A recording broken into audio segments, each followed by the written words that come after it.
Are we ready with the camera? Or okay, great. Okay, good evening, everyone. Please join me in saluting the flag.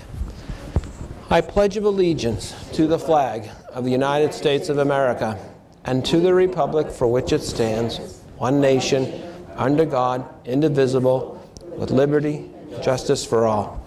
Thank you. Okay, the first item is the hearing of visitors. Do we have anyone signed up? We do not. Okay. The second item is third item is the consent agenda. It is the opportunity for any school committee member to review tonight's agenda, and if they would like to discuss any item or items out of the group, this is their opportunity to pull an item. Anyone? No? Okay. Can I entertain a motion then to approve the consent agenda? Motion to approve consent agenda. Second. Any further discussion? All in favor? Oh, hold on. Can I just make a comment? Oh, sure. Go ahead. I do want to talk about the BayWeb Scholarship in memory of Dr. Lynn Greisemer. Okay. So I do serve on the board for the BayWeb, Brockton Area Workforce Investment Board, and I was very pleased last month when they announced a scholarship to commemorate the retirement of Dr. Greisemer. And this is going to be a scholarship for a graduate of Brockton High School, a current senior, and they must be attending an institution within the UMass system. That could be Amherst, Boston, Dartmouth, or Lowell. And I just am very thankful to the Brockton Area Workforce Investment Board to honor Doctor in so many special ways that honor our children. So I want to thank them and have sent a thank you note for that scholarship. Wonderful. Very generous. Okay. Any further discussion? All in favor? Okay. Wonderful. Okay. Next item. Communication. Madam Superintendent, it looks like the Elections Commission would like to use the schools as a polling location.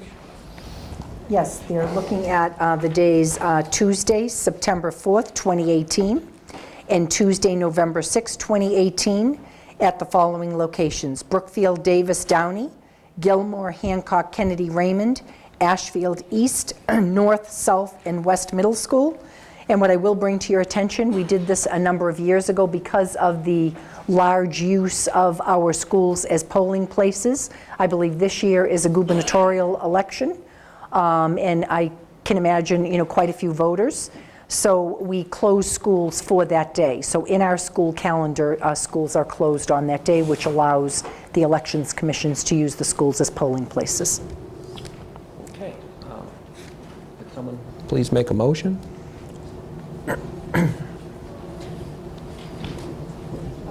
Motion to approve using the schools as polling locations as requested. Second. Any further discussion?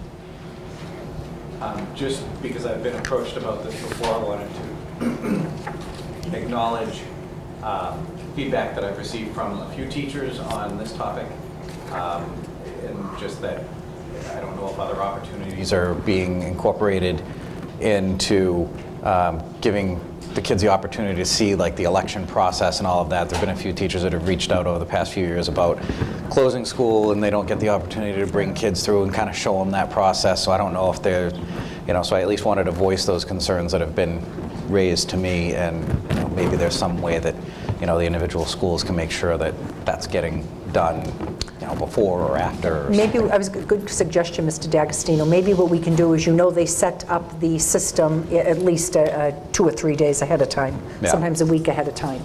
And what we can do is speak to the principals about reaching out to the polling commission and find out if there wants to be a representative, or sometimes they have wonderful volunteers who might be willing to come into the schools and certainly go through what it means to come in and vote, how the names are checked, how people register to vote, how old you have to be, why people are holding signs, the democratic process. I agree. Back then I used to love bringing my own children, and I would suggest to parents out there that are voting to make sure you bring your children, and really it becomes a very teachable moment. So very good suggestion. Thank you. Anyone else? Was it seconded? Did somebody second it? It was seconded, okay. All in favor? Okay, wonderful. Okay, next item, recognition. Madam Superintendent. Yes, this is one of those very, very proud moments. We are a very large school district, over 17,000 students, almost 1,400 teachers, many support staff. And you know that we pride ourselves in certainly a safe and supportive school environment. But when you talk about, certainly things that happen in schools, unfortunately with young children and things are put in the mouth or somebody shares a piece of candy, sometimes things can happen. And this was very much the situation at the Gilmore School back a couple of months ago. And we were very fortunate to have one of our 4th grade teachers be in the classroom with the students, recognize the signs of a student in distress, was able to use the Heimlich maneuver, and pretty much, I'm not saying this cavalier, was able to save a student's life. And I would like to invite Principal Mary Beth O'Brien to come down and just share a couple of words, and then I would like to invite Mr. Tim Sullivan to come down and join us.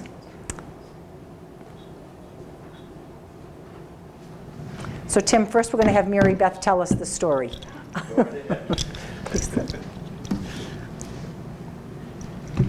I have to find my little note here. Excuse me. So good evening. On the morning of Wednesday, February 7th, Mr. Sullivan, during math class, acted very swiftly. He was notified by the students and as well as himself that he noticed that a child was in distress. He appeared to be coughing and had that look of distress upon his face. At that time, Mr. Sullivan acted very swiftly and without thinking or without a hesitation and came to the child's aid to perform the Heimlich maneuver without a second thought. The object that was blocking the child's airway was immediately dislodged. He then escorted the child to the nurse and the parents came to dismiss him. Mr. Sullivan's instincts and quick action are recognized and commended, as he was certainly a first responder and saved this young child's life.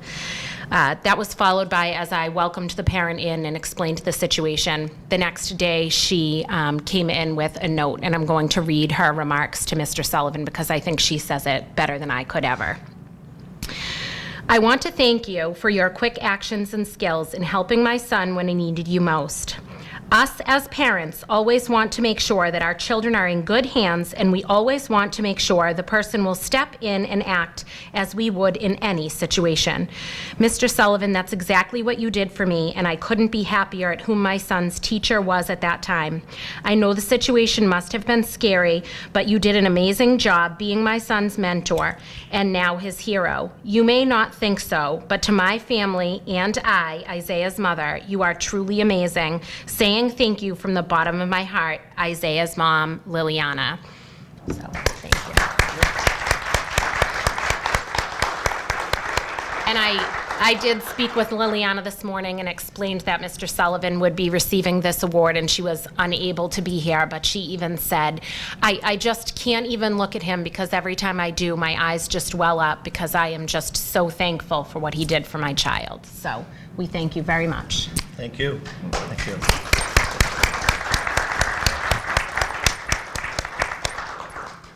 I would just say that it was a nerve-wracking experience. It's something that I will say that any one of my colleagues would have done the same thing that I did, because we do have a wonderful, wonderful school system and a great group of colleagues here in Brockton. I like the mother. I don't think I could talk to the mother either. The one thing that we should be very proud of is there were a group of students in my classroom who immediately recognized that one of their fellow students was in distress.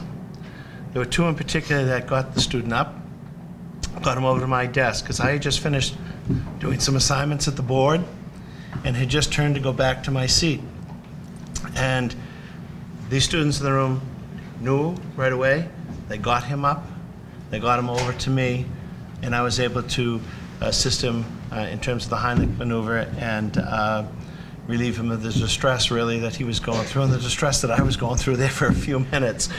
But I will say something that we should be proud of, not only of our staff. The reason I was able to do what I did is because of the training I got here in the city of Brockton. On many occasions, I did go through the CPR and the Heimlich maneuver training, and that goes to demonstrate to us just how important those activities are for our staff. And so one, I'm thankful that everything worked out great. I'm thankful for the experience the city of Brockton gave me, at least in allowing me to have that training, because you never know when that training is going to save a life, and that's exactly, you know, what happened in this particular occasion. And so thank you. Thank you, Tim. And I want to say on behalf of everybody, not only thank you for what you do, but you have always made us proud. Tim is our former BEA president and has represented teachers well, and at the state level as our vice president of the MTA. So this is just another one in those long list of achievements in your career as a teacher and member of the Brockton Public Schools. So could you please join me? Sure. Mr. Minicello. So on behalf of all of us, Tim, congratulations for performing the Heimlich maneuver and certainly saving our student from distress. Congratulations. Thank you. And I would like to invite Tim's mother, who is in the audience, Mrs. Sullivan, and his son. Would you like to come down for a picture, please? Oh, sure. Come on down. And you will notice that Mrs. Sullivan is still all in her green. Yes. I can't entice you to sing for us, can I? I forgot about that talent. You know, we could do it in a Little Irish Eyes if you wanted to. Everybody ready? Mr. Sullivan? When Irish eyes are smiling, sure 'tis like come on in spring, in the lilt of Irish laughter, Come on, guys. you can hear the angels sing. When Irish eyes are happy, all the world seems bright and gay. And when Irish eyes are smiling, sure they're still your heart will. All right. That is the best award we've ever given. Well done, well done. Thank you so much. Boy, your father's talented, huh? That's great. I love it. Oh, thank you, thank you. Who says these aren't entertaining? We asked you to do that at school a couple of times. I love it. Well, that certainly starts us on a great note. And I'm sure you're wondering what is up here and in between Mr. Minicello and myself. And I do want to show everybody that yesterday, Dr. Jim Marini, who was my mentor as a new superintendent a number of years ago, is also the supervisor for Michelle Connors in her doctoral program at BC. And in meeting to go over Michelle's program, Jim brought us in with our school logo on these delicious butter cookies. His daughter, her name is actually Debbie Butters, I kid you not, and she has a company called Cocoa Butters Cookies. So I'm going to be sharing these tonight. If anyone would like to have a logo of the Brockton Public Schools, I'm going to show you these, Tom. This might be a challenge. So I'm very impressed. I want to thank Jim and I want to thank Debbie. And I'm going to put them over here for everybody to have. And do you want to pass them around? Or? So thank you very much for indulging me. And next, again, for a wonderful meeting, I would like to invite up Cedric Turner, our proud director of our Empower Yourselves, and I believe he's going to talk to us this evening. Mr. Turner, are you bringing a couple of your students?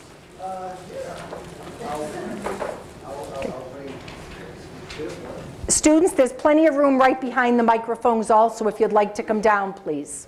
That way there we can have you on camera. They can get a cookie as well.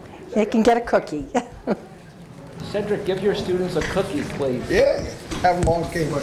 Guys, this might be another business venture. There you go, guys. So we all can share.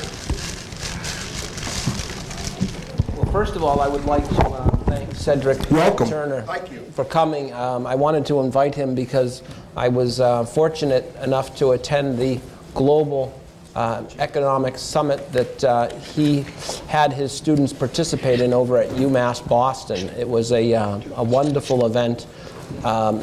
Cedric has such incredible connections and involves his students in very competitive and worthwhile economic competitions, financial competitions, and I was just so impressed with first of all, the behavior of the students, the appearance of the students, the interaction, how they interacted with other adults, myself, their peers, and he does a wonderful job with these students, and they really are a wonderful example of what we have in terms of the Brockton Public Schools, and not to mention how successful the Brockton team at all levels was in that competition.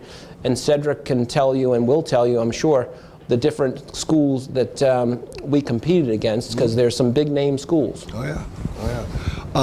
Well, the first thing I like up to say is I truly appreciate all of the type of wonderful support from the Superintendent Smith, from Mike, who kind of gave up the buses in the last was a minute, to the principals of my schools, Brockton High School, Dr.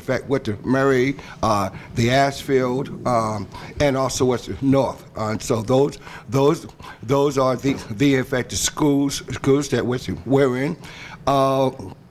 We have to take ourselves with pride inside this, and all of our kids take pride in this, and winning is a thing that we have kind of gotten used to, right? Correct. And we have when we had first had this done was 6 years ago, and I went up there to Jerome, and I said, well, I like to have that my kids put inside this year competition.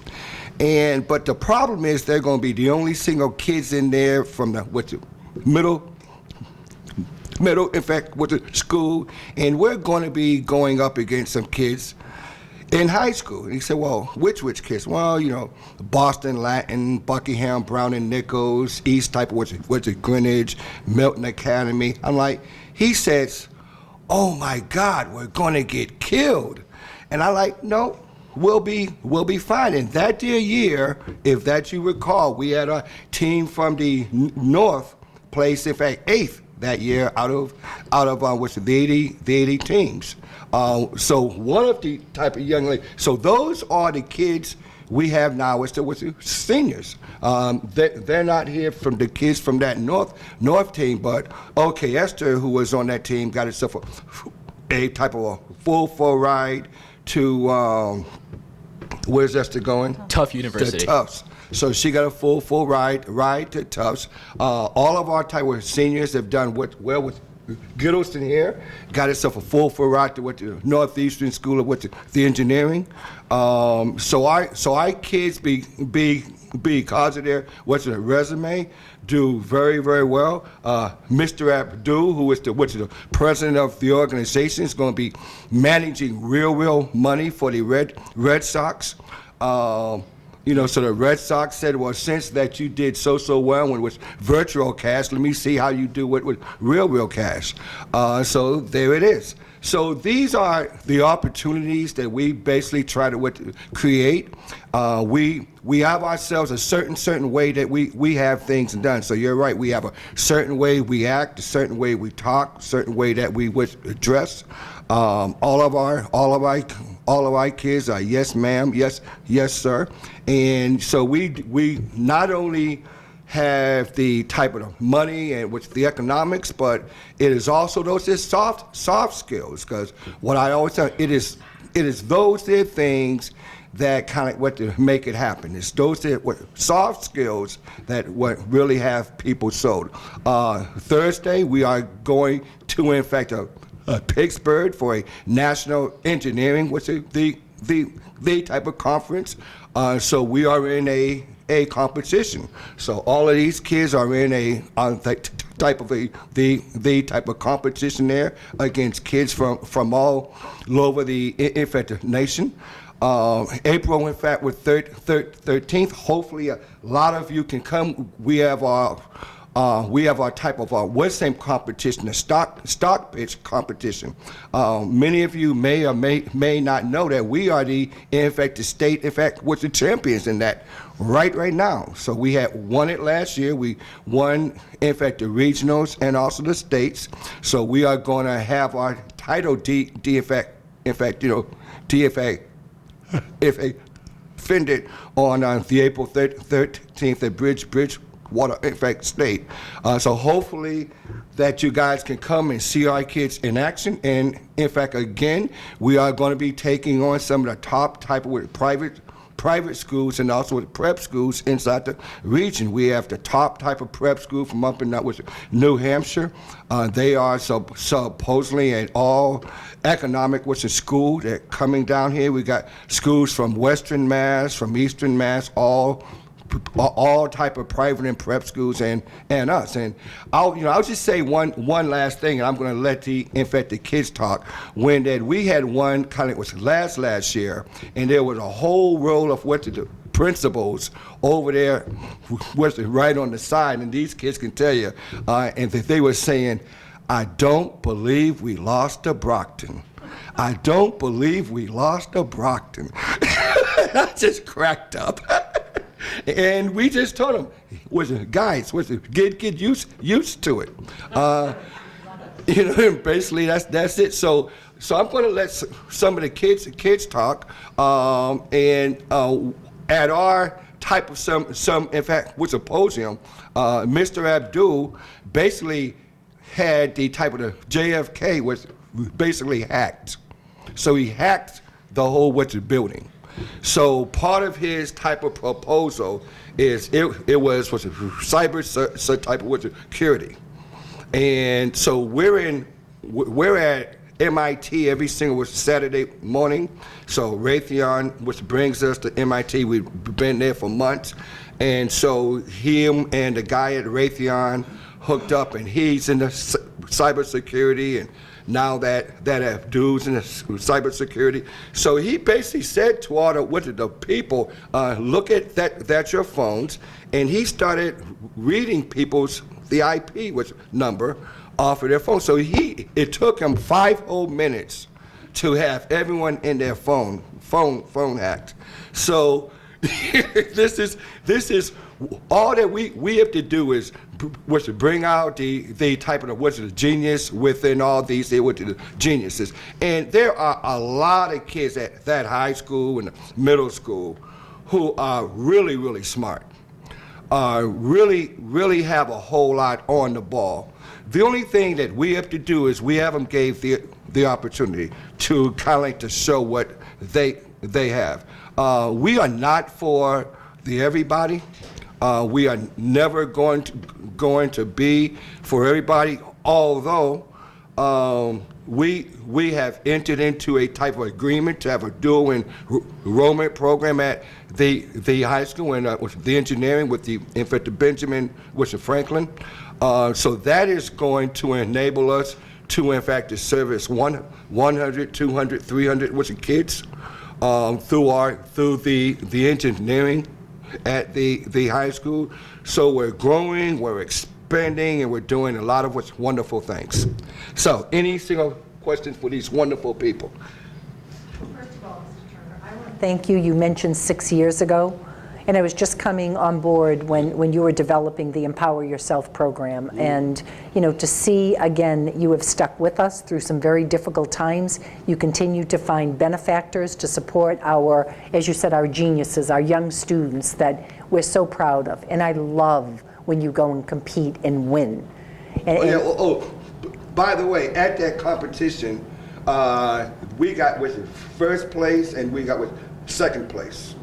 Or at the high school level, and with middle school kids who went up against the high school kids at Rhode Island, they got with it, in fact, second place. So Well, we basically was cleaned up. Mr. Turner, we're proud of them. When I say win, winning is just being there and doing that hard work, and you make us proud every single day. So again, thank you for sticking with us. We'll continue to try to support the program. I know that we will also hang in there and hopefully be able to grow that. So guys, do you want to tell us a little bit about your experience, or who wants to speak up first? Don't be shy now. Abdul, you're right there. You've got the mic. So when I wanted to include, so when I was at the competition, one of the funniest things when I was hacking the system, you can see all the guys and employees specifically from Raytheon and different companies trying to log off the Wi-Fi immediately, which was pretty hilarious to me. Another thing was that it wasn't like us competing. It was just try and develop new contacts and also new opportunities for ourselves. So I met new students from Rhode Island as well, so that was pretty fun. Yeah. Can you tell us what you're looking to do going on to school? Currently, I am taking my A+ certification class, which is basically an IT class. And I also want to get into Cisco certification, which is cybersecurity. And that's what I'm planning to do currently, but I'm also with MIT. So my schedule is pretty decked out right now. And let me tell you, I just came back from a superintendent conference with superintendents from around the country. And one of the things that they're talking about is the security of all of our programs, and nobody has a solution to it yet. So it's a whole new world out there. Right, I'm sitting here thinking, believe me. Anyone else like to share with us a little bit? You just have to come up to the microphone, please. Aaliyah, come on. Jayla here is runs our engineering program. Here you go. So Jayla is only a sophomore, junior. Sorry, but Jayla is running our, and Jayla is going to be our type of point person with the the enrollment class, the dual enrollment class. So Jayla, talk about you and what you do and what you want to do. All right, well, first I'd like to say that Empower Yourself has helped me a lot. Before Empower Yourself, I was actually very confused on what I wanted to even do with my future.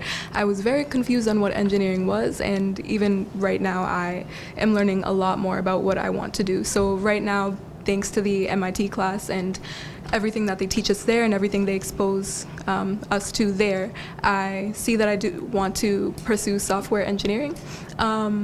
And also it's helped me with public speaking, which I never thought I would ever be able to do, ever. Yeah, and it's just exposed me to a lot of different things. Well, again, the sky's the limit for you. Congratulations. Good job. So I was north type of the Eastern engineer here. So we have had I've had in fact with Gittleson here since the old days at the Ashfield. So when we first came over to the Ashfield, he was the first one that signed up, quiet, right as a church mouse, but always very very smart. And he has grown to heights that has absolutely amazed us all. And so when that I heard that we haven't placed a kid in West Northeastern in years, we actually got ourselves 4 kids in. That's great. And he has done very, very well. And so talk about yourself, man. You ought to be proud. Not exactly sure what to say here, but Can you tell us a little bit about what Mr. Turner has done for you kids? Because I'm so impressed with his commitment to this program. well, he's probably like one of the main reasons that we've been able to actually connect with these different companies and colleges that like, kind of like helped us get a leg up in our reputations and having them want to like have us attend their schools more. Because I most likely wouldn't have come in contact with anyone from Raytheon or MIT most likely without being in Empower Yourself. Because though I could have gone on a tour, yeah, walked around the school, I probably wouldn't have like just like went there, went home, not really like known anybody from there after that. So like, with Empower Yourself, I've gotten those different level of connections and other people in my grade and my time right now. So I feel like it's really helped me like get a leg up in school. Certainly, a scholarship to Northeastern is certainly valuable and is going to set you for success for many years to come. Assad. Now here's a guy who is kind of just as much as smart as he is. So I got a whole lot of these guys. Assad's was a junior this year. Yeah. So in our type of competition with expert, he actually was built a robot. Did you build a robot? Well, now I'm kind of in the process of it, and I'm trying to learn, trying to understand maybe the concepts of it and the programming and the building. And so far, I'm doing pretty well right now. And with my team, Abdul and Gittleson and Donald right now, we are trying to work on rotation and speed and trying to define when and where it'll stop, you know, the small things of it.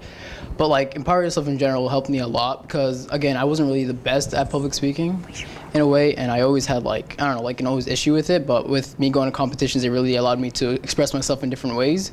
And like Gittleson said, the context I got during the years, like I would have never been to MIT, I would have never done Raytheon, I would have never met Ms. Rwanda, which is a wonderful woman who's the director of Raytheon right now. I would have never met any of these people without Mr. Turner and Empower Yourself.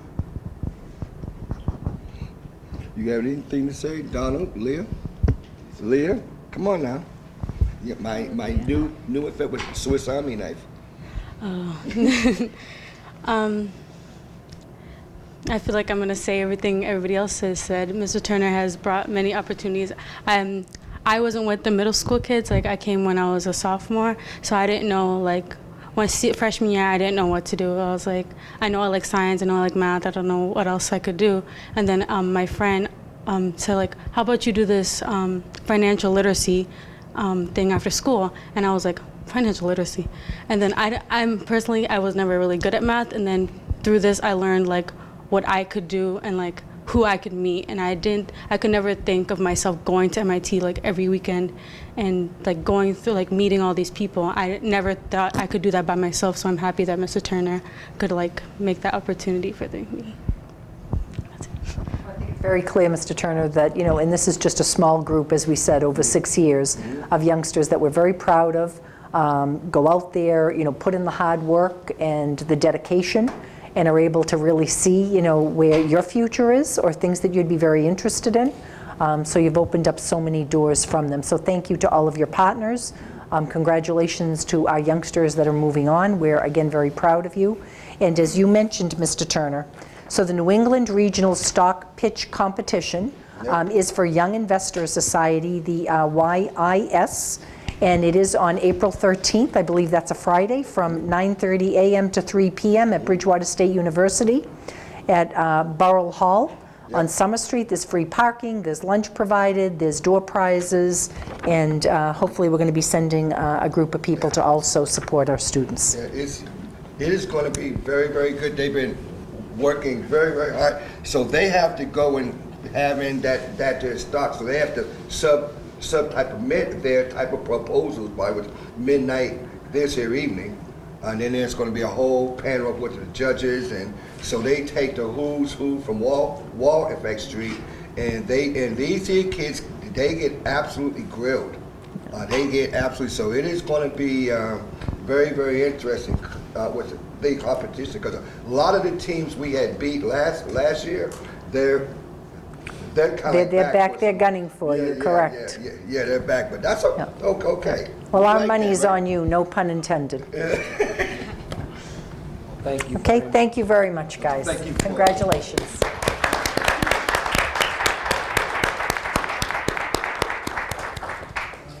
And now I'd like to invite Dr. Ethan Cancel to come up.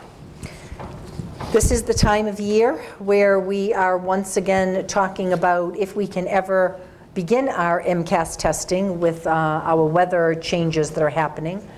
I just said in the previous Red Apple Awards that we had that it is March 20th, and we are on our 4th nor'easter coming this month, and it's every 5 days. having a little bit of a setback in trying to figure out, what's happening in school. Are we going to have school, or able to get some traction here? So Dr. Cancel is going to go over for everybody what's happening with MCAS Spring 2018. Thank you. I will try my hardest to be brief. And let's see if I could get started, that would help. Okay, so these are the logistics when the tests are happening. And you can see grades 3 through 8. There's a fairly big window. It is theoretically possible this will change a little because of the snow days, but we'll keep you posted. But they tend not to do that. But you see ELA, math, and science, they basically start in April, beginning of April, running till the end of May. So there's,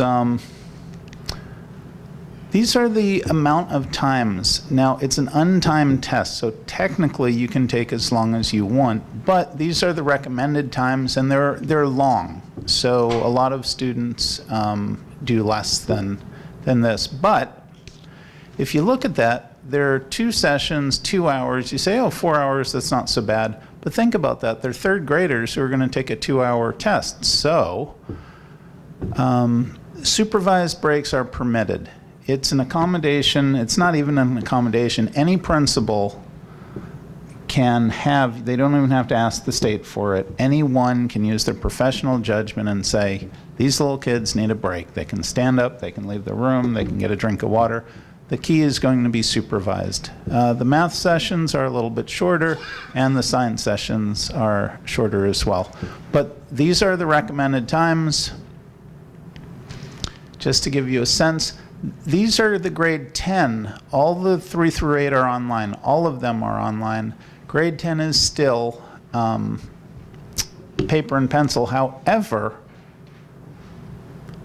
in addition to these, grade 10 is going to take a field test this year. It does not count. There is no score. They're just testing out the test questions. But it will be an opportunity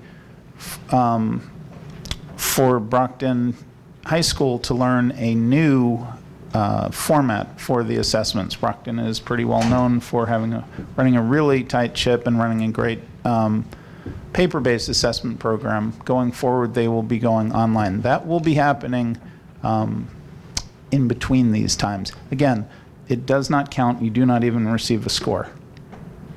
So, preparation. This is a quick slide, supposed to be somewhat humorous. One of the things that I want to talk about, when people do their best, the way they reframe, the way they look at a situation is they say, oh, this is an opportunity. That they look at things in a positive way to get the optimal performance. The first one, the first bit of advice, it's an old standard, but it's true. Sleep really does help, and a nutritious breakfast. Can't do your best if you're tired, can't do your best if you don't eat well. And if people want to know exactly what to eat, the research seems to suggest foods that are high in antioxidants, things like blueberries, and also healthy fats, things like walnuts, avocados, and who knows. Positive attitude. This is a really big deal. This is a big deal for the parents to have a positive attitude. It helps the students as well. If adults have a negative attitude about testing, it is amazing how it rubs off on their children. You do not have to like standardized testing, but if you want to help your child do their best, it is very helpful to keep those dislikes to yourself. And one of the things that I highly suggest, because grades 3 through 8, there is no stake attached to this. There are no consequences, zero, that accrue to a student. High school, there's the graduation requirement, but 3 through 8, there are no consequences. People who frame this in a positive way, such as, this is a learning opportunity. I get to see how much I know. That's very different when you say, I get to see how much I know. That's very different from saying, oh my goodness, I'm going to see, the test is going to see how much I know. I get to see how much I know. I get to see where my strengths are and my weaknesses are. So that's just a, I looked into the sports psychology and I looked into the performance psychology, and that seems to be what's the key thing, to change your mindset into how do I use this to improve? How do I use this as an opportunity? It's a tool for the child and the parents to see how they're doing, because let's face it, grades 3 through 8, there is no stake. Grade 10, college, beyond, that's when life starts, when these things start to matter. So if you can learn where your strengths and weaknesses are, and from grades 3 through 8, work on those things, by the time you get older, you should be doing quite well. So that's the presentation. I wanted to keep it short. I don't know if you have any questions.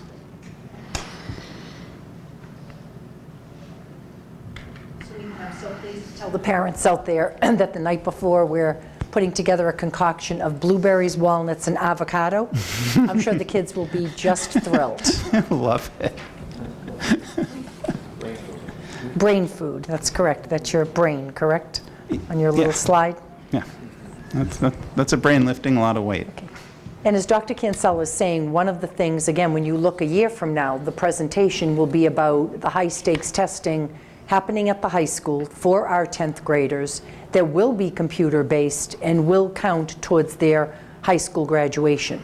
So this year they will be doing a field test of sorts. Field test. Yep. So it is a test of the test questions. They don't know how the test questions will operate at all, so they need a representative sample. And at Brockton High, we have decided to let as many students as possible take the exam. It gives us, because Brockton High School has so many students compared to typical other schools, so we'll have roughly 1,000, not quite, 900 students, roughly speaking, testing at a time. It stress tests our system and our capacity with the adults to monitor these tests. Right now, again, it's a field test, but next year it actually counts, so we want to get the practice. We've done this since Park. It's planned. You said that breaks are allowed. Do we typically have breaks? Do we have a policy in place that the younger students do get breaks during these testing periods? Yes, absolutely. In the past, it had to be written in to a plan. But one of the things that I have said, and all the principals can repeat this, I believe that the most important thing is doing what's best for the child, and the people who know what's best for the child are the people closest to the child.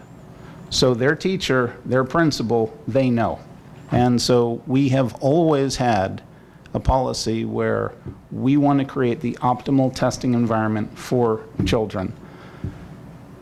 With little children, grade 3 through 5, 2 hours is a long time. But breaks, no problem. We have students in small groups. We have students in alternative testing locations where it will be less distracting. So we do what is best for the kids. And the teachers really have a good sense of this, and they work with the schools. So you will see all different sorts of configurations. When you go around the school, you see all these different little pockets. But yes, we absolutely do it. There should be no one running for 2 hours straight in 3rd grade. No one. Thank you very much. You're welcome. And I don't think we can say it enough to parents. It does make a difference as far as getting a good night's sleep, making sure they've had a nutritious meal, and making sure that you are assuring your children that this is a test that is showing what they've learned the past year, that they have the skills, that they've worked very hard, and that they need to just take their time, make sure that they understand the question, and give the very best answer possible. So you are their best cheerleader. So please be out there, kind of pumping them up and making them excited about all their hard work, being able to show people what they have achieved in that year. Thank you, Mr. Cancel. Thank you, Dr. Appreciate it. Cancel. So moving on, a couple of things I'd like to remind everybody is next Tuesday evening on March 27th, that is a week from tonight, we do have coming together, sponsored by our mayor, our police chief Crowley, our Brockton Fire Chief Williams, and the Brockton Public Schools, sponsored by our school committee. It's called the Community Forum for Safety and Security. And these are things that we've certainly done just about each year, sharing with our community, especially again where the focus has been. What is the training in the schools for our students, for our faculty, for our staff, to make sure that we have a safe environment where learning is allowed to happen, our students can focus on the things that they need to focus on, and unfortunately, to sit here as superintendent and say we must be prepared for things that could happen in a school setting. It doesn't matter if you're at a mall, a movie theater, a church. So it's interesting when people talk about not just schools, but being safe and really understanding your surroundings. And a lot of that comes with training. It comes with being alert, making sure that you're sharing if something seems out of place, if something doesn't seem right. So we've come a long way from about 10 years ago when you had Columbine. Actually, how many years ago? Was it 99 for Columbine? 90s. So you're talking, almost 20 years ago. So we've certainly come a long way in what were best practices, and every time there is an event, I want to thank Deputy Superintendent Thomas, Lieutenant Mills, for continuing to be at the forefront of changes and making sure that we have trainings, we continue to want to improve and make sure that we provide our staff with answers to their questions. Because I'll tell you one thing, when I have looked at what has happened in schools, what you have looked at every single time, the teachers and the staff are not running out of buildings, they are leading those students. They are standing beside those students and making sure that they're making the best decisions that are possible under the circumstances. So I invite every single parent. You have an invitation to come out on the 27th. We are asking every family to be represented so that you can ask the questions about what's happening with the trainings. There's no one answer for what we're doing in the schools, but you will hear what we're doing as a community. Most importantly, I think also we have one of our police officers, Anderson, talking to our families about social media and about the pitfalls, the pros and cons of social media, especially with very young children, our teenagers and developing children, and the importance of being careful with putting yourself out there. So I'm going to ask every parent again to please have a representative from your family there. It is at Brockton High School. It is from 6 to 8 p.m. Many of your questions will be answered. Again, presentations on school safety and security, social media responsibility, and a review of what our drills are like in the Brockton Public Schools. Will you be sending out a Connect Ed call to the district at some point? Yes, we will. We'll be reminding all parents and families of the very things that I just spoke about. If you have opportunities, certainly at your PACs or PTAs, or speaking to parents, many of you are on social media and can connect with those very people. Please get the word out. We will use our forums to make sure that we're getting the word out. But we have reserved the auditorium, and the worst thing that can happen in a community when you bring the police chief together and the fire chief together and your school administrators and the mayor and our school committee that can answer questions is to have 20 people show up. So it's important to make sure that you're represented, you get your questions answered, and it allows us to look at future trainings or areas that we need to be concerned about. And can we also send notifications to each one of the schools, and perhaps they can also distribute them, or have the PACs or PTAs put them on their email blog? Very good suggestion, Mr. Minichiello. I try once in a while. And to follow up on that, we were snowed out with the student and staff day to recognize, again, a march against gun violence. And very much in our community, I spoke right away to Dr. Murray, and there were students, again, preparing for what they wanted to do. You see many of us, and I'm sure we have many extras if people would like them. These are the bands that says Brockton says never again to support Parkland, Florida. We have our stickers for our younger students about their days of kindness. We do have a couple of schools that once we were canceled, I believe last Wednesday, I think it was the 14th, when we were able to come back to school, they continued to have, I think the Davis School was one school that had their event. But most of our schools will be having their event on Friday the 23rd in recognition of the National March, which is not only taking place in Washington, D.C., young people from all over the country. I believe it's happening in California, in LA. Boston has a march, I think all over many of your large cities. I believe the Boston March is on Boston Common on Saturday the 24th, and I know many of our students and families will be taking part. We're fortunate to live in a state that does know how to say no to assault weapons and violence, and certainly allowing young people who haven't even matured yet to get their hands on something that its only use is for destruction and violence. And that is not what we want to see in our country, nor in our schools. So we're certainly taking a strong stance here in protecting our children and making sure that it's a community coming together. In many of the ways when you hear about our younger children and talking about kindness and how to be nice, choose to be nice, many of our schools have that as what they talk about in their schools as one of our practices under safe and supportive schools. It does start in the home with just simply being nice. At lunchtime, somebody is sitting alone, inviting them to come with you. Making sure you have at the Brookfield School, I love the buddy bench out there, a bench that is out in the playground. And if a child is alone at recess time and hasn't quite connected with a group of friends on that particular day, they sit on the buddy bench, and the kids are taught to come and ask the child to join in one of their childhood games. What better way to be inclusive and to make sure that we don't have kids that are disenfranchised.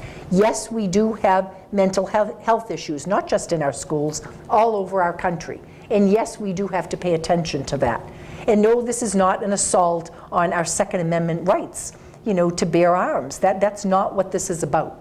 This is about responsible use. So again, please join supporting our students and our families and our littlest children in making this event certainly noteworthy for them. What time is the event at Brockton High School on Friday? I believe it is at the end of the day. Dr. Murray, your last period is just after 1. It starts at 1 o'clock. Starts at 1 o'clock. And we made that decision even on the day where it was the 10 o'clock time. We do have 4,300 students at Brockton High School, a large school, and our thought was on that day, without 2 feet of snow, was going out to the field and being able to do that at the end of the day, and the students would be dismissed to busing or to going home. So again, we're looking forward to supporting them. Hopefully the weather is going to cooperate, and we'll be able to show our support. Okay.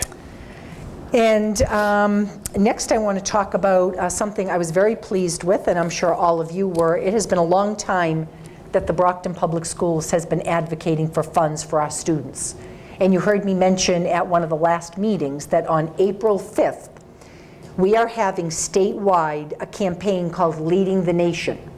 And they have invited us as special guests because of the McDuffie case that came out of the Brockton Public Schools. Jamie McDuffie-Malnamo, who is one of our teachers and coaches at the Kennedy Elementary School, is also an invited guest. I believe will be speaking that day about her experience or just looking at her. I know they're interviewing her now about here she is 25 years later and a teacher and making a difference in the lives of kids.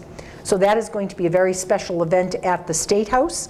But more importantly, when you continue to talk about our advocacy, unfortunately, when you talk about 25 years of seeing the difference that it made after 1993, it made a difference in our students having the curriculum materials that they needed, appropriate class sizes, our teachers having the proper training, our district able to, and again, when you talk about rising to the occasion, your urban district has received many awards for the students that were graduating, the increase in the graduation rate, the decrease in the dropout rate, being recognized by the New York Times, by many awards for our students and what they've been able to achieve and their growth.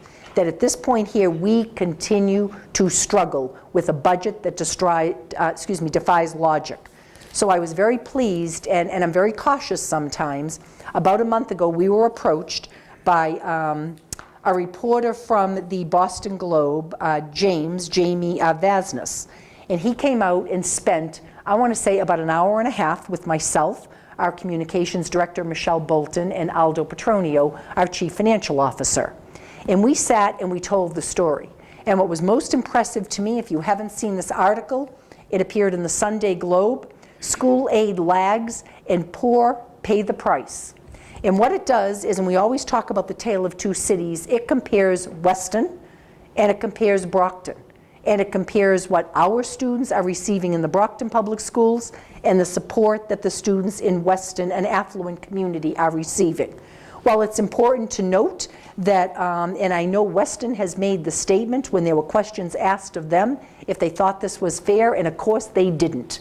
They made the comment that our Brockton students should receive the same advantages of students in Weston or Easton or any other town in our Commonwealth if we truly believe in equity in education. Not only was I impressed with this article, and here's why. It was well researched. When you sit with somebody and you tell a story, for instance, just one of my comments was, on opening day at North Middle School, I walked into a social studies class with teacher Mark Richardson, and there were 43 students sitting in that class. You could not move around in that class. We had to address it within the first week of school with a struggling budget and 150 teachers laid off. We looked to bring back, and you approved, a teacher coming back to that classroom. The reason I bring that up is because the reporter wanted to see for himself. He was brought into North Middle School, went and spoke to teacher Mark Richardson, talked about what the conditions were, came up to the high school, didn't just take my word for it that our labs at the high school are crowded. Students are learning, they're succeeding, but not under optimal conditions, not under the conditions that students in other communities are receiving. So the reporter went out there, did his homework, left and researched it even further when he researched into looking at another community. So I am not only very pleased with the article because it is putting it out there that we are very serious about supporting our students and moving forward with an equity in education lawsuit, if that's what it takes. If there is no movement on the Foundation Budget Review Commission, if we continue to have to decimate what we have built up in this district, that it is important. And I will tell you what this has generated. We have had numbers of phone calls. One of the most interesting phone call was from Michael Wiseman, who was the attorney that was the lead attorney for the McDuffie case. And he called from Texas to talk to us about coming to Boston, would love to talk about some of the pitfalls and talk about, some of the things that happened 25 years ago. So we did communicate with him just this week. I have had previous conversations with him, but I do feel like other communities are reaching out to us. Lots of comments about Brockton, again, being at the forefront of supporting children in urban communities, rural communities, and suburban communities. So I want to thank him for such excellent reporting, and I also want to mention to the school committee, even previous to this, we have been invited to attend the Worcester School Committee on April 5th.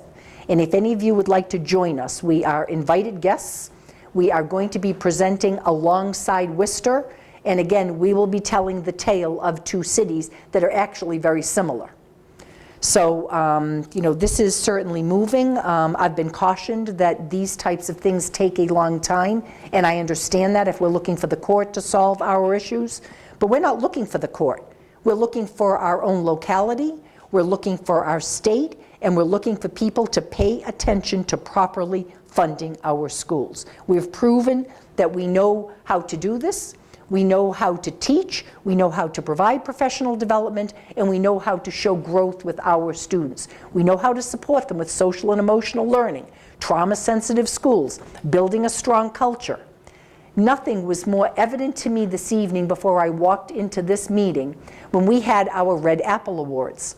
So you had staff members, many teachers, other staff members throughout the district, probably close to 20 members. And when you hear the going above and beyond, the purchasing materials on their own, laptops on their own, devices for kids, trying to support our students because they know how important it is. And I've said it many times, a child only has one time in first grade. A child only has one time being a senior in high school. So again, I want to thank the reporter, and we will continue to work with those media groups that want to, share our story and do this investigative work to support urban students. Mr. D'Agostino.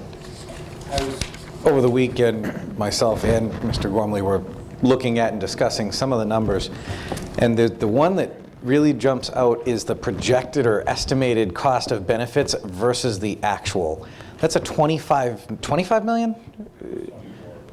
million difference in what the state believes it's going to cost us, and I don't know where they're getting that number, because clearly there's several years of actual numbers for them to look at, versus what we really spend, and they just insist on ignoring what's really being spent and having this seemingly arbitrary number right there. Fix that one thing, that's $25 million. How many teachers did we just put back in the classroom, and paras, and so on, all the things that we've spent the last 3 years cutting, just by using the real number. I mean, we're not even asking for anything unreasonable here. Use the real numbers. That's all that needs to happen. We shouldn't have to go to court for that. That, of course, was addressed in that Foundation Budget Review Commission report. I will tell you today, I attended a luncheon at Bridgewater State University hosted by the Chamber, Bridgewater State, and Massasoit Community College, where Speaker of the House Robert DeLeo came out and was the guest speaker. And if you remember, a year ago in February, I did have the opportunity with a number of other superintendents to go into the State House and plead our case. He did allude to the fact that they are looking at the Foundation Budget Review Commission. They have tried to put some things in the present budget, and I want to give them the benefit of the doubt that right now they're working out their budget. And we're hearing from our legislative group that we are going to have some opportunities through both Senator Brady and Claire Cronin, Rep. Cassidy, and Representative Dubois. We will have some audiences, and I know I felt like we struck out last year. Right. But we are not letting up, and they know we're not letting up. I mean, talk about this being timely. Yeah. So we will continue to make sure that we have a presence there. It was important for me to be there today, and we're not going away. We will continue to talk about, as you mentioned, healthcare costs, English language learners, special education costs, all of the things that are truly budget busters. Right. Mr. Sullivan. I just wanted to mention two teachers that have stepped up and contributed. It was plain to see that last year we were really short. We were short $16 million. This year we're short again. We're not sure what the figure is. But Christian Caglialo and Kelly Haggerty, both of the Raymond School on Oak Street. Christian has donated 6 iPads. Kelly has donated a projector and a whiteboard for her class. All these items were bought and paid for with their own money, or they found ways to have it paid. It's that these two people saw the problem, stepped up, and solved it. And I'd just like to say kudos to both those people and the principal of the Raymond School, Carol McGrath. They really did a nice job. And I just wanted to say thank you. Thank you for recognizing that, Mr. Sullivan, because our teachers out there are looking for ways through special grants, and it might not be a lot of money. It could be $2,000 for a classroom. It could be $10,000. But our principals are supporting our teachers doing this. You are accepting them as a school committee, welcoming donations or additional support, and you bring up a good point. I mean, one of the things that has truly suffered, and I'm talking about the 5 years I have been here, is we continue to cut that technology budget because we're trying to keep bodies in the classroom.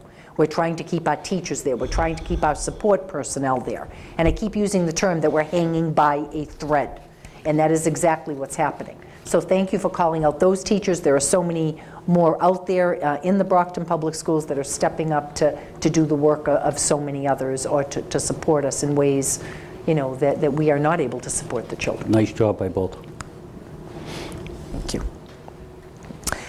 And I want to finish up with a couple of comments, and I'm going to make a statement at the end. But on updates, and usually I have Shama Erase here to talk about some of the wonderful things happening in the Brockton Public Schools, many times with our high school students, but let me see, I know I'm going to forget some things here, so you're going to have to all help me out with, I'm looking for my, here it is. So first of all, I will tell you, on March 9th, it was a very interesting day. I spent the first part of the day at a conference on poverty held by the Mass Association for School Committees, who did a fabulous job. And I actually presented along with 2 other superintendents at the end of the day about some of the very things that I just talked about. The support for our students with social and emotional learning, and how do you support students living in low income or poverty. And what we gave them were really hands-on things that we're doing in our schools. Talked about the breakfast in the classroom, but talked about all the different support programs. And I'll make sure that you have a copy of the chart that we actually shared with your fellow school committee members. I was so pleased to run from there to the Boston Copley Marriott. Deputy Superintendent Thomas had been there before me to support our DECA students who were in a competition. It was the first time I had ever had the opportunity. I never realized it was 2,800 students, from the state competing, and we did win a number of awards. It was fascinating to see all of these students competing, the camaraderie among them. It was an excellent competition, and I will sure make it a note to go back there certainly next year and support our youngsters. Again, Mr. Minicello is whispering to me, and he doesn't have to. We did have 2 of our staff members, one our own Michelle Connors sitting there, whose daughter Morgan Finnegan was one of the members competing, and Seamus Clifford, and they were, if you can believe this, for 11 students, 13 students over 2 nights and 3 days, they were the chaperones. So by the time I got there Friday evening, we were at the Heinz Function Center. There's a convention center, and they were having, you can imagine, they were having a large dinner there. So they did an excellent job, and I want to thank you for supporting our students in that way. When I left there, I went to Brockton High School. So this is all on Friday. I'm telling you what wonderful things are happening with our students. And I was able to go to the Women's Empowerment Summit. I got there with probably just a half hour to spare. I want to thank Jerika McLean and Cheryl Leach, our teacher at the high school, who supported. I do think that we need many more women to join in this Women Empowerment Summit.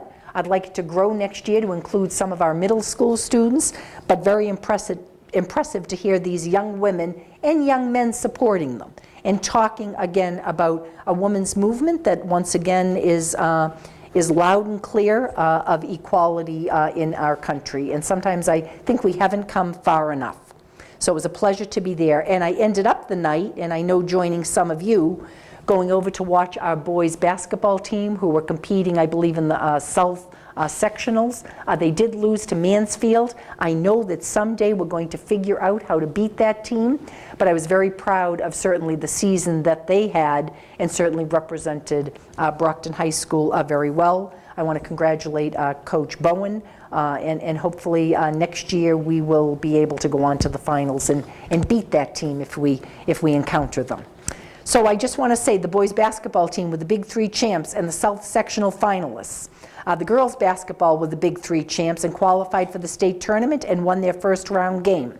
In wrestling, you had Cole Wyman, senior, first 3-time All-State champ, also accepted to West Point and named All-American. And you had Aiden Wynn, a freshman, a South sectional winner for wrestling, selected as outstanding wrestler by all the coaches. Our boys hockey qualified for a state tournament. I know when I was not here at the last school committee meeting, you had our boys and girls with the swimming and diving who won the Big 3. 2 divers qualified for state sectionals, Morgan Finnegan and Odessa Shea. And our boys and girls indoor track, Big 3 champs. Several athletes qualified for the state meet. 5 boys qualified for the New Balance National. We have Jalen Cundiff, who earned 2nd place in the long jump nationally. So if this isn't... We also broke the school record. At Brockton High School here. Yeah. Well, I hope you'll join in, because when you look at winter sports, and again, you think about both our boys and our girls, we were very well represented. And congratulations to all of the coaches, all of the students, and all of the parents that support those students to make sure they get to practices. You're there at the games supporting those students, and thank you to our community. We're very, very proud of those accomplishments. I also want to say, I can't stop there, we've had a National Scholastic Art and Writing Awards recently. We have this Saturday coming up at the Dorothy Quincy Suite, which is the John Hancock Building. Our drama club is in the state finals. I believe they go on at 4 o'clock, and if you're planning to attend, you have to be in your seat. They're very strict. It's timed, it's competitive, and it is a wonderful take for a Saturday afternoon if you enjoy drama on stage, and I'm very much looking forward, again, to seeing our students in the finals. And I want to thank, when you talk about community support, we finished up a first-time drive for School on Wheels of Massachusetts, and we had kind of a crazy hat day. And we weren't sure what to make of it. We asked the schools to kind of jump in, and where people would have a fundraiser, everybody could wear a crazy hat. It was a fun day, and we were able to raise almost $3,000 for, again, School on Wheels of Massachusetts, which supports many of our students living in homelessness and supporting those students so that they can have some routine in their lives and can have some support. And I want to thank them for all they do. I once again want to thank John Snellgrove, who represented me at a meeting where you have the First Lady of the state, Lauren Baker, who hosts a pajama drive. And the pajama drive is for the Department of Children and Families, for those students many times that are leaving their own home, sometimes with not the clothing that they need under the circumstances. And this provides them with some measure of comfort. So we had our own big barrel at Central that was filled and overflowing. I know the schools jumped in, and I want to thank everybody again for giving of themselves for such a worthy cause. And I want to finish up by talking about, and I know this will air afterwards, but you do see with weather coming in predicted for tomorrow. And I do want to remind everybody that we have used 6 snow days this year. I think we're streaming live. We are streaming live. I thank you very much, Mr. Minicello. So parents, you're going to hear me. That we are now getting out of school with 6 days for a half a day on June 26th. In looking at this weather, which was very iffy, they're calling it a nor'easter. They were saying at one point it was 12 inches. I heard a report at 6 o'clock before I came over here, talking about downgrading it a little. The deal is we live in New England and we're not sure what's going to happen, but one thing is sure, is we had a half day scheduled for Thursday, where the students would leave after half a day and the teachers would do professional development. We thought it made sense to switch those days, to have the students come in the morning when there is not a threat of snow, that we would have students home after the 12 o'clock time with our latest buses, our elementary students. We will be very careful that if it is very snowy and the roads aren't safe, we will not have our professional development for teachers. If it is safe, then we will continue with our professional development. And by going to the full day on Thursday, if in fact we need a little bit of time to clean up the roads or to get the sidewalks done, it would allow us, had it been a half day, we couldn't have done a 1 or 2 hour delay. It wouldn't have made sense. But by having the whole day, if we have to have an hour or a 2 hour delay, we would be able to have school on that day and have the full day on Thursday. So I am sorry when we make those phone calls and you probably already had plans, but I want to thank you again for your partnership. I know, again, you're tough New Englanders, and hopefully we are going to be, today is what, the first day of spring? So I think you will join me in the frustration that we have had over what has happened. And in closing, I want to make a public statement. And I want to make a statement to our parents in our community. I want them to know that our schools are safe places to work and learn, and our day-to-day operations run very smoothly. When incidents do occur, we first address, number one, the safety of our students. And we are a large urban district. Things happen in our schools like they happen in schools all over the state and all over the country. Some situations require investigation, which our school administrators do very effectively and are well trained. They ensure before any disciplinary decisions are made that they have all the facts. They follow procedures and they follow due process, which is a right for our students. And then they determine supports that our students that are involved in any type of a discipline measure need to support our students so that they are allowed to grow and develop. Administrators also communicate directly with the parents involved. They update them constantly on what is happening in our schools. And I'm talking about positive things as well as things that may be of concern to our parents. But number one, we protect the privacy rights of every student by adhering to the Federal Education Rights and Privacy Act, called FERPA, and the civil rights and due process for every one of our students. What they do not do is communicate information about individual students to media outlets. The communications and operation offices provide those media outlets with the information that we are legally able to provide.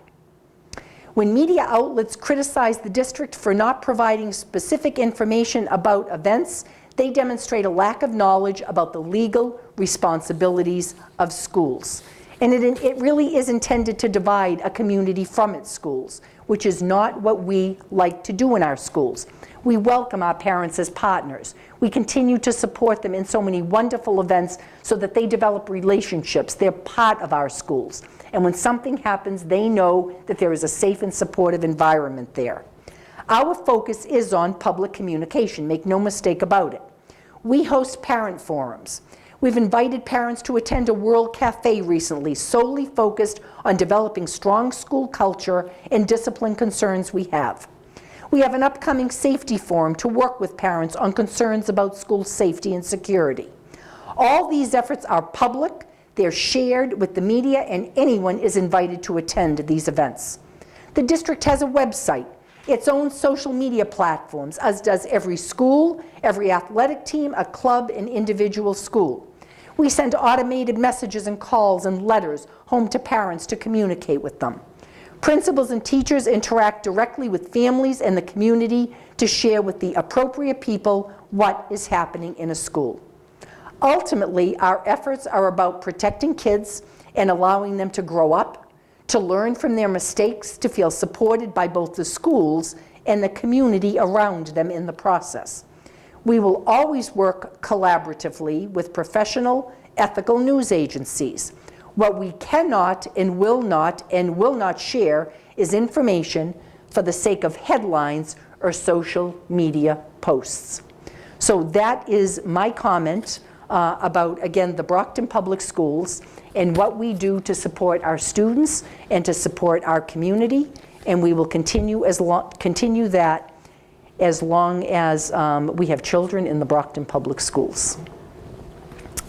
Just in addition to what the superintendent just stated, I think the public certainly has a natural interest in being involved with incidents and occurrences within the school system. However, the public, I'm sure, knows or needs to know that there are privacy rights with respect to each and every student in this district. So similar to like HIPAA laws, a doctor's office can't disclose, a person's private medical information, and similar in the schools. The schools, if an incident takes place, cannot disclose private information about a particular student, the individual facts or circumstances that, again, go to privacy issues with respect to 1, 2, or however many students may be involved in a particular incident. So, so some people, I think, interpret that as the district or a community not being open and transparent, when in fact it's a reality of law that you cannot just blurt out particular facts and circumstances that are going to make a child's identity or a child's particular case or a child's particular issues a matter of public knowledge and public discussion. So in many situations, the school districts all over the state and all over the country are in a very disadvantaged position because naturally people and reporters and media outlets, want to know the nitty-gritty and the facts and the this and that. And it's not a matter of trying to hide anything. It's a matter of, there's sensitive information, especially when it comes to certain circumstances, of a sexual nature or, whatever. I mean, whatever the circumstances are, a school district in this country has to be very cautious in terms of what it discloses, because you don't want to harm the child going forward. You don't want to put a stigma or a brand or a this or that. I mean, so people, I think, know that, but sometimes people have to sort of rethink it and say, oh yeah, that is the case. If it was my child, I certainly wouldn't, if my child had a particular issue, I certainly don't want that broadcast. I want to, work with the people at the school, the administration, the teachers, whatever support services are in place. I don't want that all broadcast all over the front of this or broadcast on, the television, on the channel, whatever. I mean, so the superintendent makes a good point.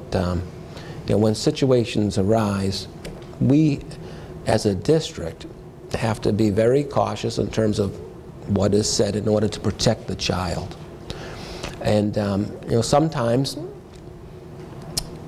like I said, it's like getting in a fight with one arm behind your back. You cannot say what you would like to say, because the best interests of the child have to be at the forefront, and that's something that is always ongoing. Every year there are going to be incidents that happen, and people are going to misstate facts or presume certain things, and unfortunately people on this side aren't able to clarify publicly those particular discussions out and about that are taking place, and people think they know a certain thing, but it may be something else. But again, it's not allowed by law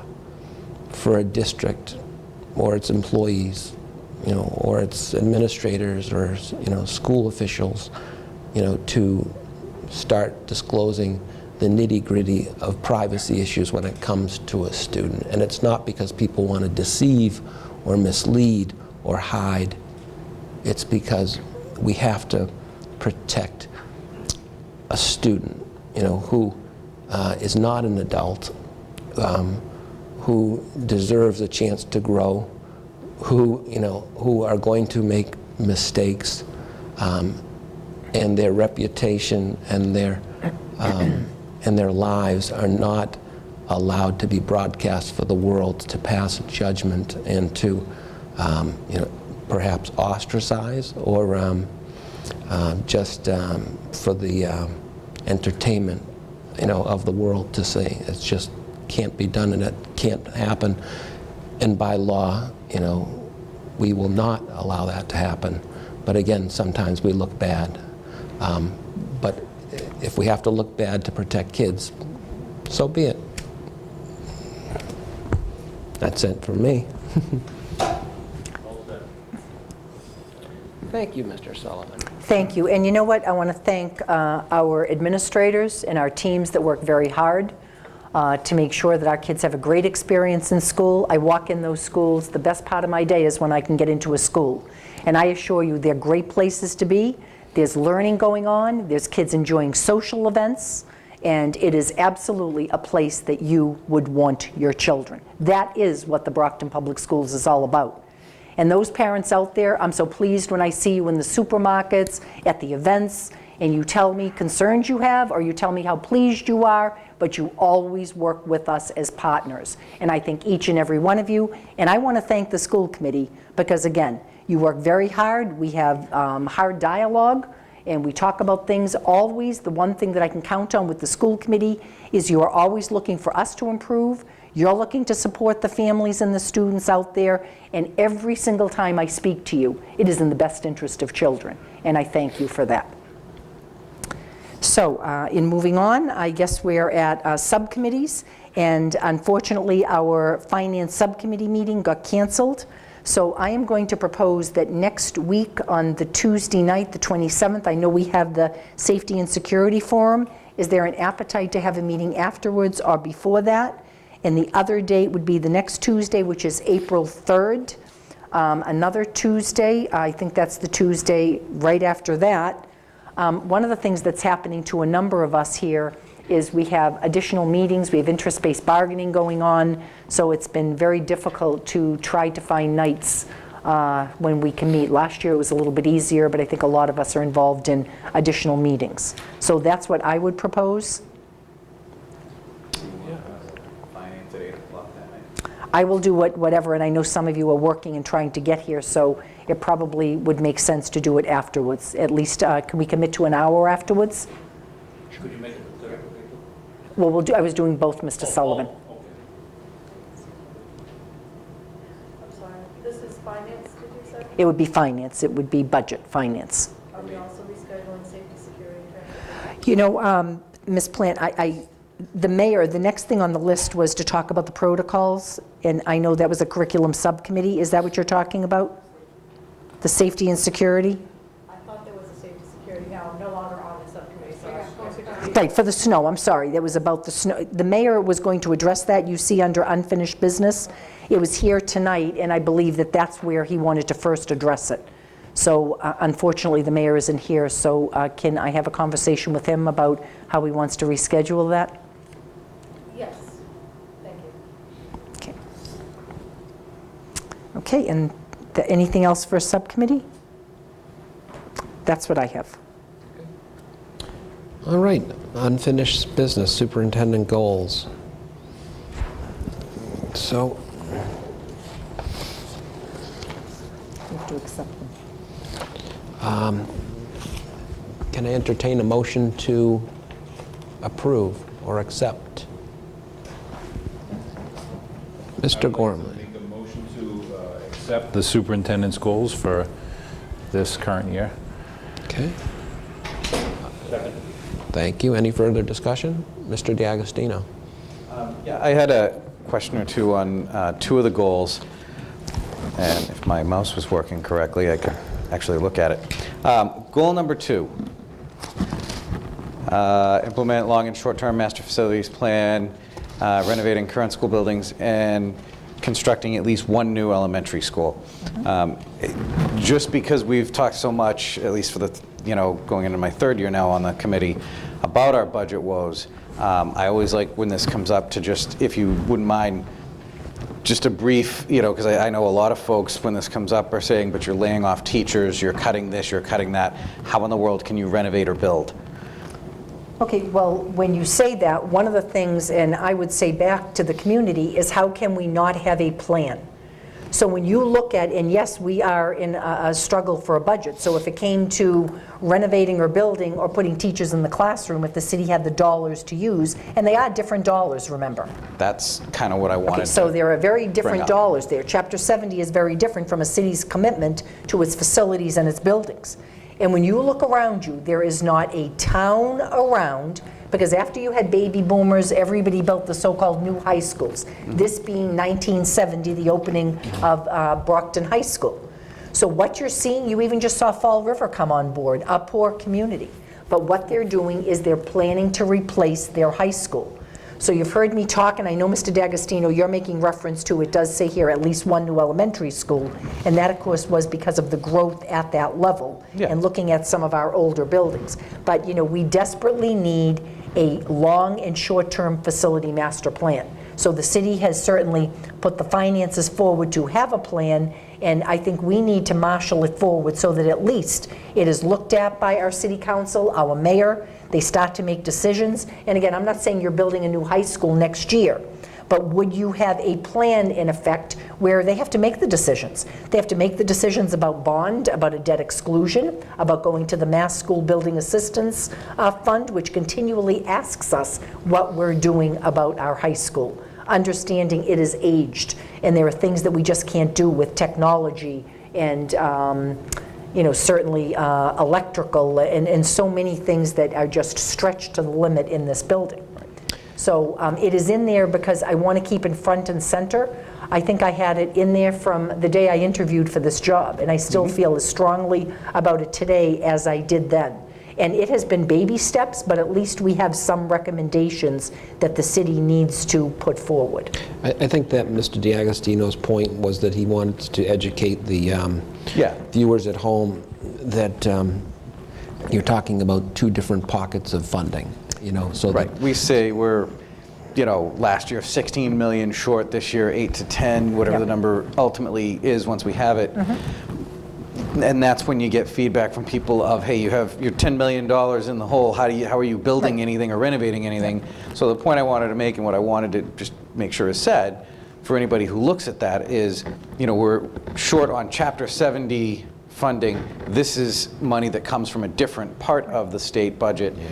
And I think up to, depending on the project, 70 to 80% from the Brockton state. qualifies for about 80% reimbursement, I believe, for building. The other 20, of course, is on the city to figure out, so there is a commitment, financially to the city there that has to be figured out. But just so people are clear, it's not coming out of that money that we're saying we're short on. That's the money to operate just the day-to-day operations of the district. So that's, Mr. Minicello is exactly right.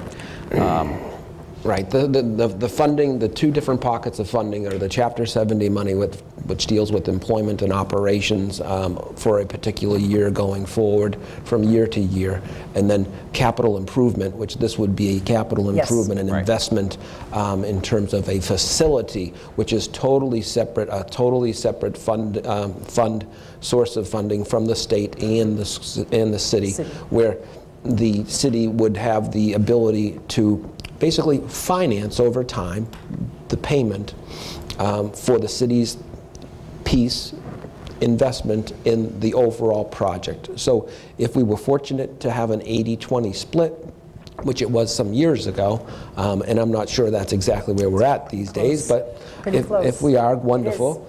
That city's 20% contribution in a new facility, a capital improvement, would be basically looked at by the mayor and certainly Mr. Condon and the city council in terms of how to finance that 20% piece over time in a way that the city can afford.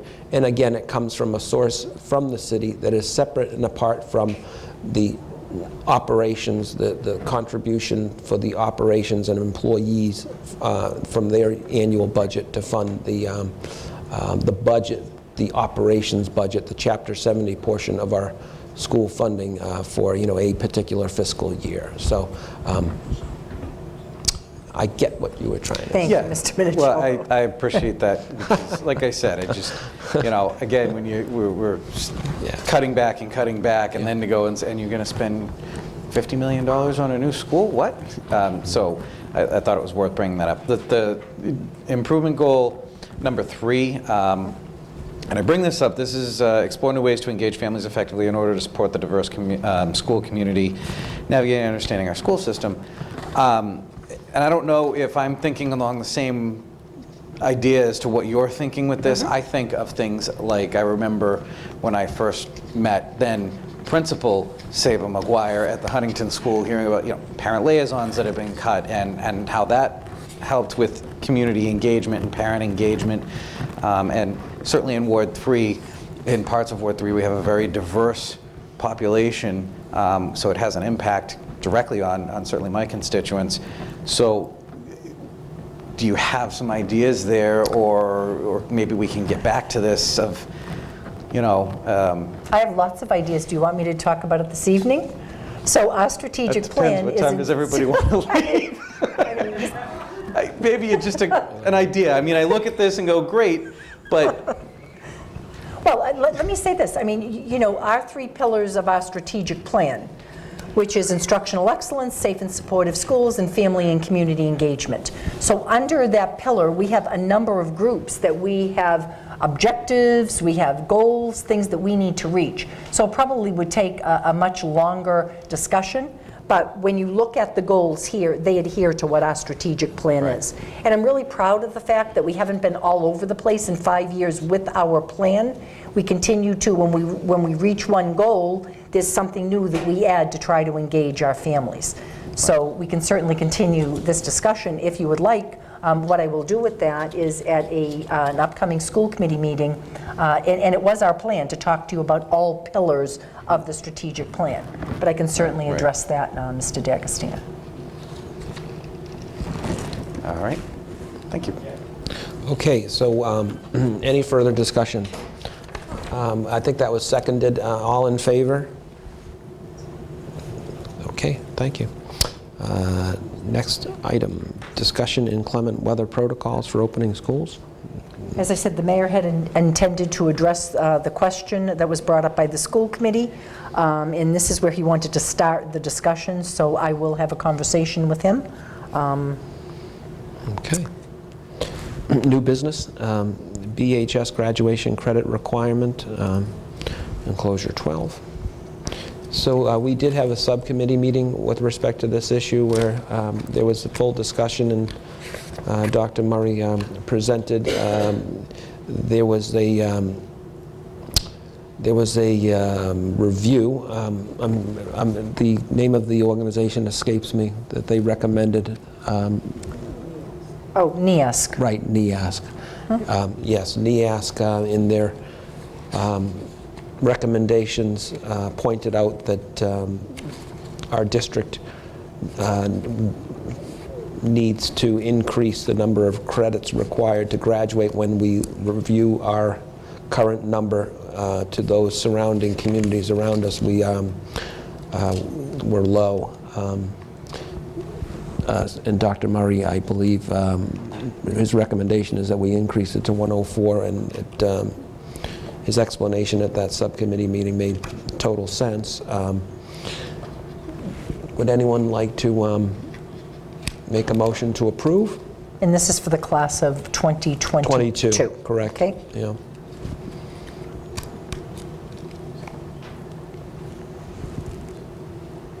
Make a motion to change the number of credits required to graduate from Brockton High School from 95 to 104, beginning with the class of 2022. Thank you, Mr. Sullivan. Any further discussion? All in favor? Okay, thank you. I think, was bid review this evening prior to the meeting? Yes, it was. Okay, so, and you are the chair. Would you like to summarize what action you're requesting, Mr. Sullivan? Yes, I would. This report is dated March 20, 2018, to the Brockton School Committee from Aldo E. Petronio, Chief Budget Officer, Michael J. Bandis, Budget and Requisition Manager, and Timothy J. Sullivan, Chair of the Bid Review Subcommittee. This is the minutes of the Bid Review Subcommittee meeting of today, March 20, 2018. The Bid Review Subcommittee of the Brockton School Committee convened on Tuesday, March 20, 2018 at 5:30 p.m. in room E257 at Brockton High School, 470 Forest Ave, Brockton, Mass. Present was Tim Sullivan, Chair, Ms. Azacker, Mr. D'Agostino, Mr. Bandis, and Aldo Petronio. That meeting was called to order at 5 p.m. After discussion of the fiscal year 2019 RFP Food Service Management Provider, a motion was made by Mark D'Agostino to accept the bid as presented. The motion was seconded by Joyce Azak. The vote was unanimous. That motion carried, which was the low bid to Chartwell's, which also, I just wanted to add, there was a guarantee of $1.2 million to be paid back to Brockton Public Schools. So those were the minutes? Those more. Oh, there's more? That's page 1. Oh, okay. Sorry. Yeah.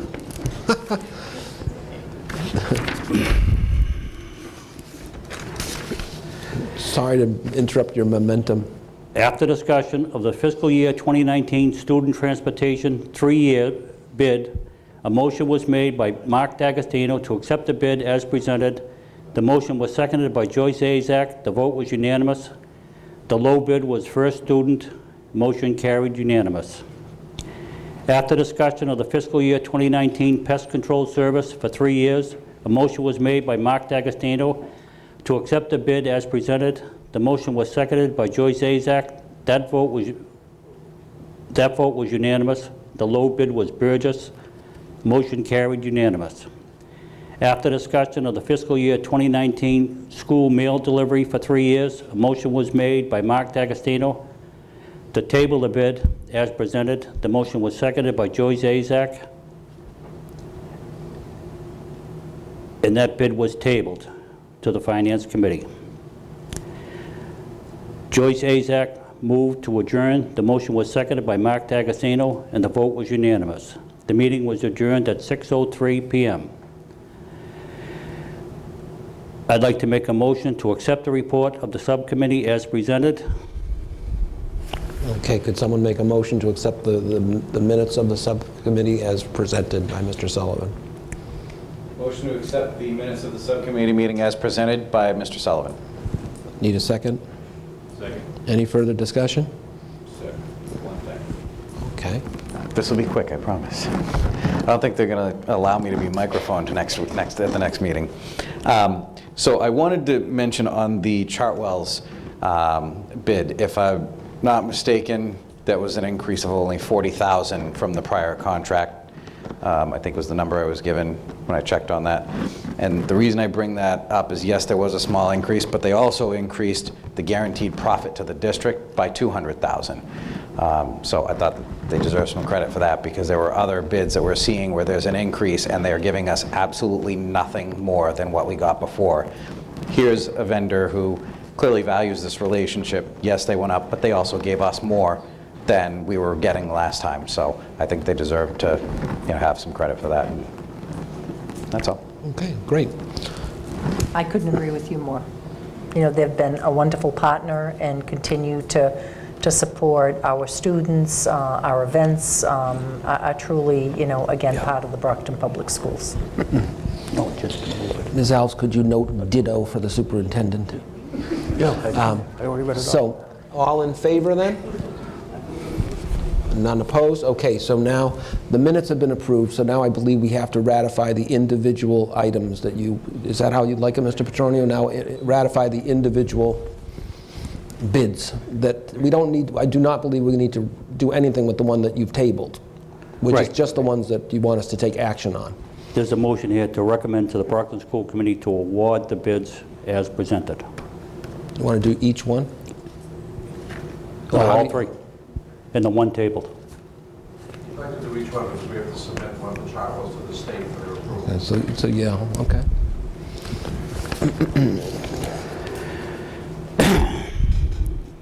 The motion is for fiscal year 2019 RFP food service management to Chartwells. Okay, so the motion is to ratify the approval of the recommendation for Chartwells to be awarded the bid, correct? Correct. The low bid, Chartwells. Second, someone? Second. Any further discussion? Mr. D'Agostino? I took my mic off. Thank you. All in favor? Okay, next one, Mr. Sullivan? The motion is for fiscal year 2019 for student transportation for 3 years to the low bid, first student. Okay, so so the recommendation is to ratify that motion as well. Second. I asked, so you made the motion, correct? Someone needs to make the motion. I made the motion. I was helping. Someone needs to make the motion. I made it. You made the motion. Ms. Azak seconded it. Any further discussion? All in favor? Okay. Burgess Pest Control, is that the last one? Yeah, the motion is for fiscal year 2019 pest control service for 3 years. The motion is to the low bid of Burgess Pest Control. Okay. So to ratify that one, someone? Second? Okay, all in favor? Perfect, okay. No one wanted to discuss anything on that one, correct? Okay. And All the right. fourth one was for fiscal year 2019 school mail delivery for 3 years to be moved to the Finance Committee. Okay, Tabled to the Finance Committee. So that's tabled, so I don't think, we don't need to take action on that one. Okay. So Yeah, because you're not asking for us to do anything yet. You guys still want to? Right. Yeah, perfect, okay. Okay, thank you, Mr. Sullivan, excellent. Madam Superintendent, approval of superintendent? Right, so the last one is the approval of the Superintendent's Renaissance Advisory Board membership. This is a membership I was asked to serve on this board 2 years ago, I believe, beginning in October 2016. They have just recently contacted me. I believe it was supposed to be for 18 months. They were looking to extend it under their new bylaws, which would take me till October of 2018. These are, again, when I think about Renaissance, they're one of our providers of STAR testing, supporting our students with many of our academic needs.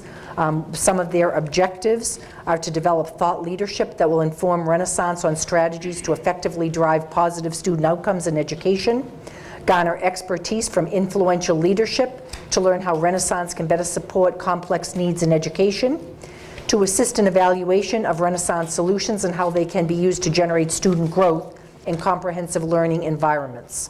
Some of the benefits, board member benefits for the district, are to share and gain knowledge by networking with fellow Renaissance Advisory Board members who are educational leaders from across the world. There are about 20 members on this team. Influence the direction of Renaissance solutions to meet the needs of schools and districts. Preview and provide guidance to help shape Renaissance strategic initiatives for education.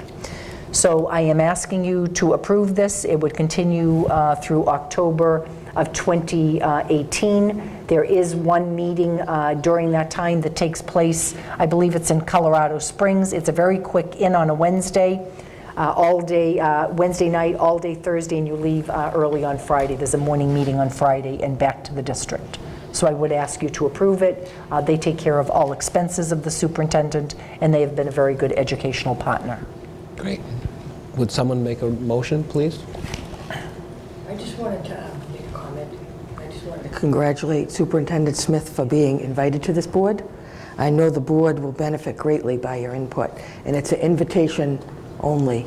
So she was invited to join, which is the board will benefit from having her on it. Thank you very much. Very nice comment. So would you do the honor of... Make a motion to approve Superintendent's Renaissance Advisory Board membership. Any further discussion? All in favor? Okay. I wish Mr. Sullivan was still here so they could sing happy birthday to Mr. Gormley. Happy birthday, Mr. Gormley. Are we going to sing? Happy birthday to you. Happy birthday to you. Happy birthday, dear Gormley. Happy birthday to you. How old? All right. I love 38. Not as good as Mr. Sullivan, but it'll have to be. Hey, that was good. You're welcome. Okay, anything else anyone would like to say? Ms. Asak. Asak. The last meeting before the Brockton High School Spring Concert. So it's going to be Wednesday, April 4th at 7 p.m. It's always a fun night. Come out, show your support for our Brockton High School concert. That's it. Thank you. Well said. The birthday boy. Good luck to all the athletes trying out for spring sports. I know myself and Mr. Minicello have students who are participating in spring sports at the high school. Yes. When do we think Unfortunately, the we have a lot of fields will be snow on the cleared? fields. I know, I'm saying that. Yeah, it'll be thawed out by Yeah, the end of May. Ms. Plant. Actually, I had a question. Middle school conferences had been canceled due to the storm. Yes. Is there a plan to reschedule those? We have come up with a couple of dates, or one date that we were leaning towards. We were just waiting to see what was happening with the weather and MCAS testing, because that was our concern. So I know that we've spoken to the middle school principals, and we will have a date for you probably by the end of the week. I think we want to get through this week, see that we are on track with the state not making changes to the testing schedule that you saw here. Wonderful. Thank you so much. Anything else? Okay. How about a motion to adjourn? Motion to adjourn. Second? All in favor? We are adjourned. Thank you for attending.